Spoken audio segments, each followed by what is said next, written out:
عدي كل دقمي ويدا وولي حق عن وقت كينيا صرف لياش وحويان ليسان كان ولا قال النقن طلابنا ولا قاعد qofkii lagu arkaa ama bulshada ay ka soo cabataayo cadeymihina loo soo diro meheradaasi talaaba ayadana laga qaadi doono waxaan kaloo halkan fariin uga dirayaa meheradaha markay dadka wax ka iibsanayaan markii shilinka Soomaaliland ay ugu sheegayaan ay dollarka sarifayaan lacag xadka ka baxsan ku sarifay inay iyaguna joojiyaan agaasimaha guud ee bangiga dhexe ee Soomaaliland mudane Maxamed Qaasim Xuseen Dalmar ayaa ka warbixiyay howlgal uu bangiga dhexe ee Soomaaliland uu maanta ka fuliyay suuqyada sarifka ee magaalada Hargeysa kaasi oo hoos loogu dhigayo sicir bararka waxa uu sheegay agaasimaha guud ee bangiga dhexe ee Soomaaliland in ay lacag dollar suuqa geliyeen isla markaasina ay ka saareen lacag badan oo shilinka Soomaaliland si hoos loogu dhigo qiimaha sarifka dollarka oo kor u kacay maalmihii ugu dambeeyay Maxamed Qaasim Xuseen Dalmar agaasimaha guud ee bangiga dhexe ee Soomaaliland waxa uu fariin u diray sariflayaasha Soomaaliland kuwaas oo ugu baaqay inay ku dhaqmaan shuruucda iyo qawaaniinta bangiga jinayo iyo waliba reedka saxda ah oo sida maalinlaha bangigu u sii daayo waxna uu yiri bismillaahir rahmaanir rahiim allahumma salli ala sayyidina nabiyina muhammad wa ala alihi wa sahbihi wa sallam maanta ay taariikhdu tahay 23 bisha 7 2024 waxa weeyaan waxaan howlgal ka fulinay suuqa xagga sarifka inagoo la dagaalamayna sarif bararka bariyahan ku yimid suuqa isku sarifka lacagaha qalaad taasoo aan sameynay inaynu suuqii lacag dollar ah gelino kana soo saarna kaashka Soomaaliland shilinka ah waxa weeyaan waxaan bulshadu wargelinayna maanta rate-ka in lagu dhaqmo la doonayo inuu yahay 9300 oo gacanta hore ah iyo 9350 oo gacanta hore ah 9450 oo gacanta dambe ah waxaan fariin u dirayaa dhammaan sariflayaasha dalka ka shaqeeya ee ku shaqeysta isku sarifka lacagaha qalaad lacagta Soomaaliland shilinka iyo dollarka marka la isku sarifayo wuxuu banku jaangooyay in lagu sarifo maanta rate-ka maanta oo maalin waliba rate-ka uu isbedeli doono rate-ka maanta 9350 gacanta hore ah 9450 na gacanta dambe inay siin doonaan oo dollarka ah shilinka iyo dollarka marka la isku bedelay lacagaha kale kama hadlay waxa weeyaan sida xeerka banku u dhigay banka dhexe wuxuu waajib ka saaran yahay inuu ilaaliyo xasiloonida lacagta korna u qaado tayada shilinka Soomaaliland sida laajligeedu ama sida daraadeed waxa sariflayaasha la faraya rate aanan banka ka soo bixin cid ku sariftaa in talaabo laga qaadi doono waxa weeyaan markii hore dollar yariyaad ka cabanaysa maanta suuqa dollar uu yaalaa Soomaaliland shilin uu yaalaa suuqa sida laajligeedu maadaama banku lacagtii Soomaaliland shilinkii uu guray inta saayidka ku ahayd suuq uu dollarna soo geliyay sariflo waliba rate-ka uu banka u gooyay ma dhaafika waxaan kaloo halkan fariin uga dirayaa meheradaha markay dadka wax ka iibsanayaan markii shilinka Soomaaliland ay ugu sheegayaan ay dollarka sarifayaan lacag xadka ka baxsan ku sarifay inay iyaguna joojiyaan qofkii lagu arkaa ama bulshada ay ka soo cabataayo cadeymihina loo soo diro meheradaasi talaaba ayadana laga qaadi doono waxa weeyaan waxa mamnuuc ah oo qaladna ah sharci darrana ah rate-ka banka aanan soo saarin oo aan ka soo bixin qofkii ku dhaqma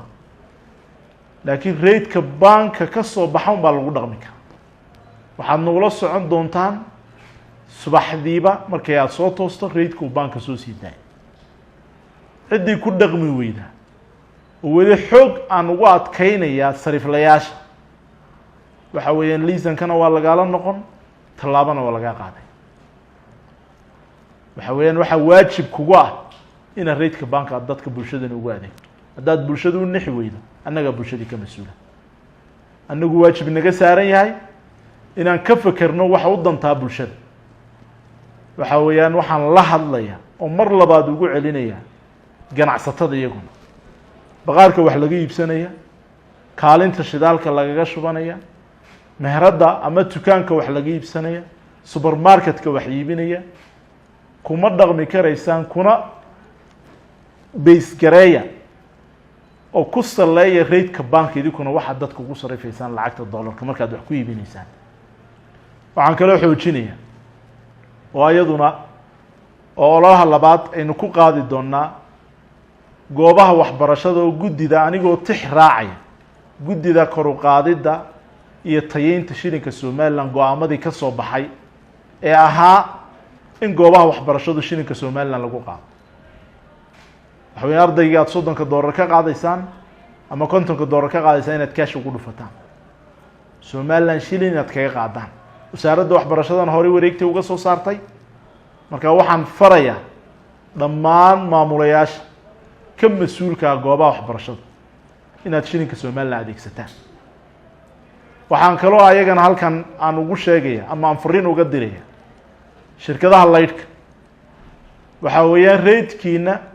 aad ku base gareeya ama ku saleeya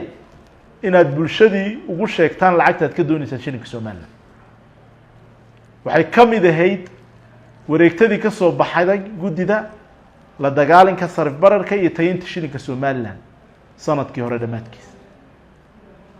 waxaan kaloo iyaguna u sheegayaa ama la faraya dhammaan dadka suuqa saylada xoolaha ku iibiya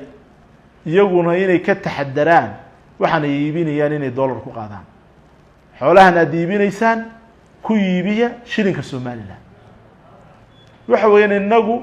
lacagteena aynu leenahay waa shilinkan inagu aynu leenahay aynu inagu ku qoranayo dalkeenu leeyahay oo astaanna u ah laakiin shakhsiyaadka yareynaya isticmaalka shilinka Soomaaliland ayaguna talaaba laga qaadi doona waxa weeyaan wareegtooyinka ka soo baxa xukuumadana aad u adkeeya waxa weeyaan hadda kadibna waxa sarifka suuqa sarifka si joogta ula socon doona kormeer uu diri doona banka dhexe cidii kor u qaada ama khilaafta raydka banka ka soo baxa waxa weeyaan talaaba laga qaaday way dhamaatay waqtiga lagu bariyay sarif loo wax lagu sheegay intaan wixii ka badan waa in sharciga lagu la tiigsadaa annaguna waxa waajib ah inaan suuqa la socono wax ku soo kordha iyo wixii iska dhimaba marka si aan ugu jaangoyno daily rate-keena ama dhaqdhaqaaqa maalinta aynu soo saarayno isku sarifka lacagaha qaran hadduu alla insha Allah marka waxa weeyaan maanta waan ka howlgalnay suuqii insha Allah kuma joogsanaysa maanta oo kaliya wuxuu socon doonaa howlgalka iyo ilaalinta isku sarifka lacagaha qalaad ee suuqa sarifka iyo kormeerka iskuulaadka lacagaha waxay ku qabanayaan iyo qolooyinkan laydhka inagoo sii adkayn doona wareegtooyinkii ka soo baxay guddida tayeynta shilinka Soomaaliland sanadkii hore waxa weeyaan in insha Allah day by day wax ka qaban doono bulshadana waxaan ugu bishaareynaa adikuna aan idin sheegaynaa diogeysiinayna inaad ku dhaqantaan raydka banku soo saaray qofka idin kaga qaadi waayo la soo xiriira banka talaaba laga qaadi doona adikoo lacagta sidaad ugu dirteen iyo wuxuu idin ku soo dalacay inoo soo gudbinay qofkaas insha Allah assalamu alaykum warahmatullahi wabarakatuh usoo wareegoo la jaanqaad dunida casriga oo ku maamulo abka Dahab Plus nolol maalmeedkaaga maaliyadeed hadda kala soo deg App Store iyo Play Store abka Dahab Plus masha Allah soo dhawaada la jaanqaad shirkadda Telesom maxmed waxay ku diyaarisay adeegga internetka ay fiber optiga kaasoo xawaarihiisu kala go' lahayn waa guji waa isha biligteeda intuu soo gudlanayo hadalba gam hagarlii ku isticmaal social media kuna daawo wararka ciyaaraha iyo online gameska haddaba maxmed soo gasho gurigaaga xafiiskaaga iyo goobtaada shaqo fadlan nagala soo xidhiidh nambarka gaaban 121